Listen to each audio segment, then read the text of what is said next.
నా మాట వినిన ఎడల మీరు భూమి యొక్క మంచి పదార్థములను అనుభవింతురు. ఆమేన్, హల్లెలూయా. ఇక్కడ దేవుని యొక్క వాక్య భావన చూసినట్లయితే, మీరు సమ్మతించి నా మాట వినిన ఎడల మీరు భూమి యొక్క మంచి పదార్థములను అనుభవించుదురు.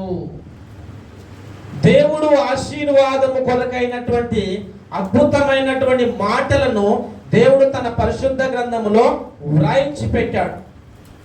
మన దీవెన కొరకు, మన ఆశీర్వాదం కొరకు, మన ఆధ్యాత్మికంగా అభివృద్ధి చెందడం కొరకు దేవుడు ఎన్నో విషయాలను బైబిల్ గ్రంథములో వ్రాయించి పెట్టాడు. ఆయన ఆజ్ఞలు, ఆయన కట్టడలు, ఆయన యొక్క విధులన్నిటినీ ఆ దేవుడు పరిశుద్ధ గ్రంథములో తన భక్తుల ద్వారా దేవుడు బయలుపరిచి వ్రాయించాడు. ఇక్కడ వాక్యంలో ఏం రాయబడినది?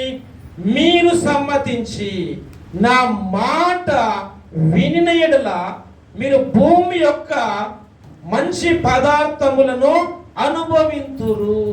మనము భూమి యొక్క మంచి పదార్థాలను మనం అనుభవించాలి అంటే, మనం భూలోకంలో మంచి ఒక ఉన్నతమైన స్థితిలో ఉండాలి అంటే, ఆశీర్వాదకరంగా, దీవెనకరంగా, ఆరోగ్యకరంగా ఒక ఉన్నతమైన స్థితిలో మనం ఎదగాలి అంటే, ఇక్కడ దేవుని యొక్క వాక్యం రాయబడిన మాట ఏంటంటే, మీరు సమ్మతించి నా మాట వినిన ఎడల మీరు భూమి యొక్క మంచి పదార్థములను అనుభవిస్తారు. మనము దేవుని యొక్క మాట సమ్మతించాలి, దేవుని యొక్క మాటకు ఓబే చూపెట్టాలి, దేవుని యొక్క మాటకు మన విధేయత చూపెట్టి ఆ మాట మనం ఎప్పుడైతే వింటామో,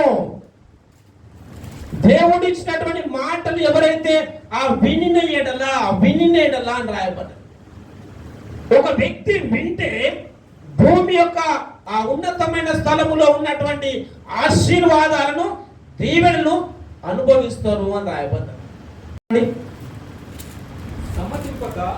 సమ్మతింపక తిరుగబడిన ఎడల నిశ్చయముగా మీరు ఖడ్గము పాలగుదురు.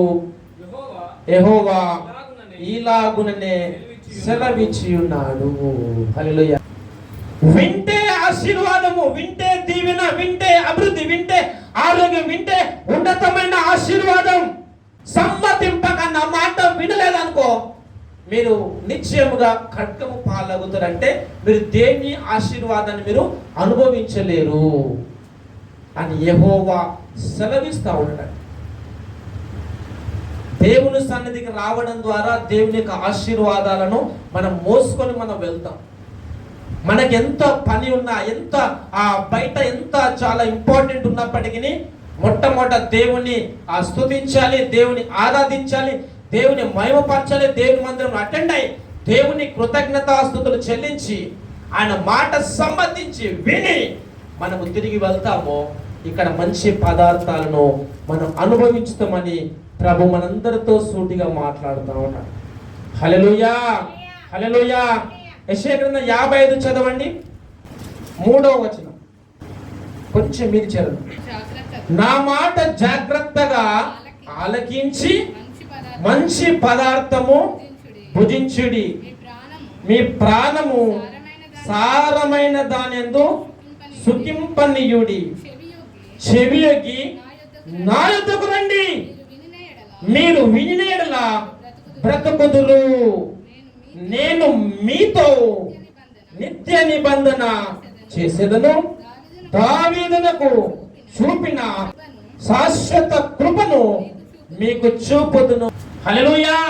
ఈ వాగ్దానాలను ఏం చేయాలంటే మనం స్వతంత్రించుకోవాలి.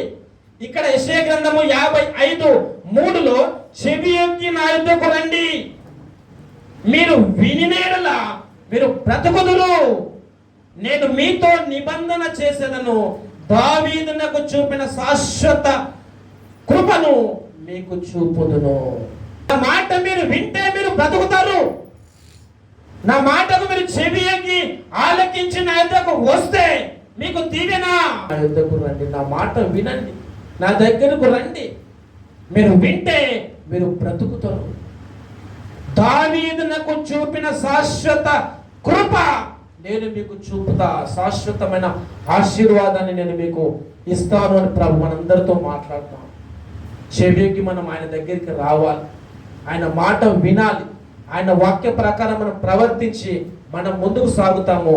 దావీదునకు చూపినటువంటి శాశ్వతమైన కృప, శాశ్వతమైన దీవెన, శాశ్వతమైన ఆశీర్వాదం దేవుడు మనకు, మన కుటుంబాలకు అంత మాత్రమే కాకుండా ఈ ప్రోగ్రాం చూస్తున్న ప్రతి ఒక్కరికి దేవుని యొక్క కృప, దేవుని యొక్క క్షేమం, దేవుని యొక్క ఆశీర్వాదం తోడుగా ఉండాలని ప్రభు మనందరితో మాట్లాడుతుండగా ప్రార్థన చేద్దాం. ప్రేమగల దేవా, మీకు వందనాలు తండ్రి. దేవా, సమ్మతించిన మాట విని ఎడలా మీరు బ్రతుకుతారు అన్నావు తండ్రి. ప్రభా, భూమి యొక్క మంచి పదార్థాలను మీరు అనుభవిస్తారు అన్నావు తండ్రి. మీకు వందనాలు దేవా. దావీదునకు చూపిన శాశ్వతమైన కృప నేను మీకు చూపుతానన్నావు తండ్రి. మీకు వందనాలు. ఎంతో మంది నీ మాటలు వింటా ఉన్నారు ప్రభా. దాని కైకొలిచి ముందుకు సాగుతుంటా ప్రతి కుటుంబాన్ని మీరు దీవించము, ఆశీర్వదించమని, ఈ ప్రోగ్రాం చూస్తున్న ప్రతి ఒక్కరికి దీవెన ఆశీర్వాదం దయచేయమని వీళ్ళు స్తుతిస్తూ యేసు నామములో ప్రార్థిస్తున్నాను తండ్రి. ఆమేన్, ఆమేన్, ఆమేన్.